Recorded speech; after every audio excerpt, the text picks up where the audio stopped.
Hello viewers, আসসালামু আলাইকুম। শীতের পিঠা বানানো দেখুন ও কিছু কথা শুনুন। আজ তোমার মন ক্লান্ত, হয়তো একা, হয়তো তোমাকে কেউ বুঝছে না, তাই একটু থেমে শোনো।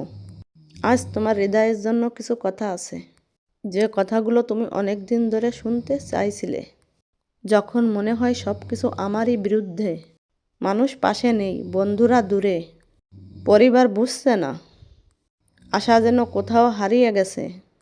কিন্তু তুমি জানো কি, doctor APJ Abdul Kalam sir বলতেন, sometime you have to walk alone to find your true stand.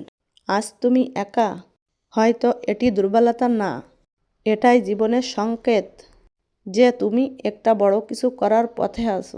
তুমি আজ যে কষ্ট বয়ে বেড়াচ্ছ, যা কাউকে বলতে পারো না, যা তোমার হৃদয় ভেঙে দিয়েছে, তুমি জানো না এই কষ্টই তোমাকে অন্য রূপে গড়ে তুলছে। কালাম স্যার বলতেন, pen is the signature of growth. কষ্ট মানেই তোমার ক্ষতি নয়, এটা তোমাকে বদলে দিচ্ছে আর শক্তি যোগাচ্ছে, যা তুমি ভবিষ্যতে ব্যবহার করবে। তুমি ভাবো আমাকে কেউ বোঝে না, হ্যাঁ ঠিক, কারণ তোমার পথটা আলাদা।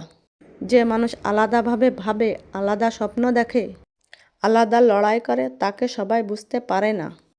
কথাগুলো যদি আপনাদের পছন্দ হয় তাহলে লাইক, কমেন্ট, শেয়ার করতে ভুলবেন না। আল্লাহ হাফেজ, স্টার দেবেন।